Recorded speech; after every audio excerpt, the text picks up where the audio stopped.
I'm just gonna do the same circle. I'll be right back. Hey guys, I'm the teen here. I'm using my 360's microphone, so it might not sound as good as I normally do. And I normally sound so good.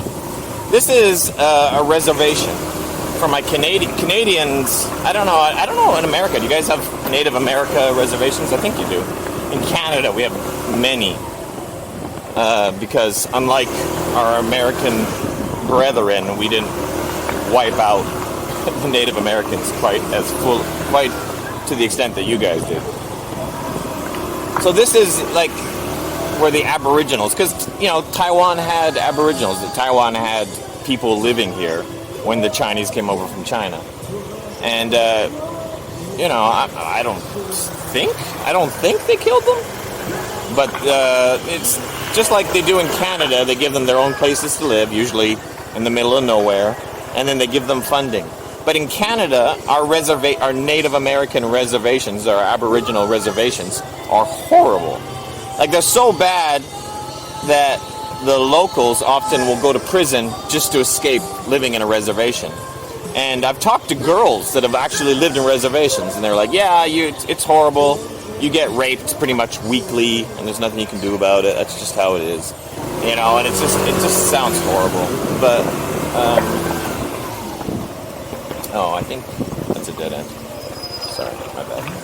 So yeah, they got some people doing karaoke over here. And then there's, right here, this is a breakfast shop. We've eaten here before. They were doing karaoke in there. And then if you just ride around the village, it actually looks really nice, like a nice place to live. Everybody knows everybody. The entire village is like maybe 50, 60 houses, I'm not sure, just guesstimating. And the locals all ride around with no helmets on, kids play in the streets. There's signs, and then there's art everywhere. Houses are all like just 1 or 2 levels. They have, this tiny little village has its own school, and look at the school. It's nice looking. It's not bad. You know what I mean? If you were to see a school in a Canadian reservation, it would just be like, Canadian reservations are like,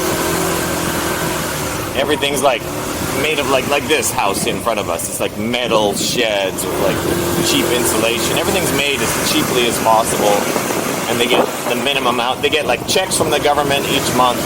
And because everyone's bored to tears living in such a small village, they all spend their checks on alcohol and whatnot. And a week after they get their checks, they're broke again. And then they have to like scrounge for food and starve for the next 3 weeks until they get a check. And then they blow their next check within a week, and then they're starving again for the next 3 weeks. These are cute baby. Cute dogs. It's nice to see the dogs around here too.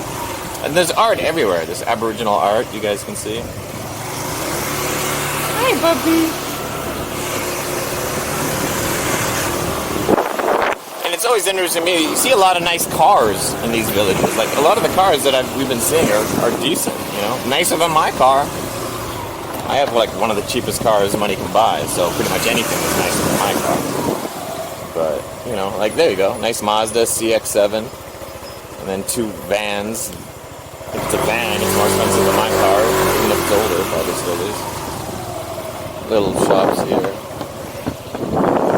A giant house that looks pretty run down. And that's it. Oh, a bunch of kids playing in a parking lot. That's evidently the local hangout.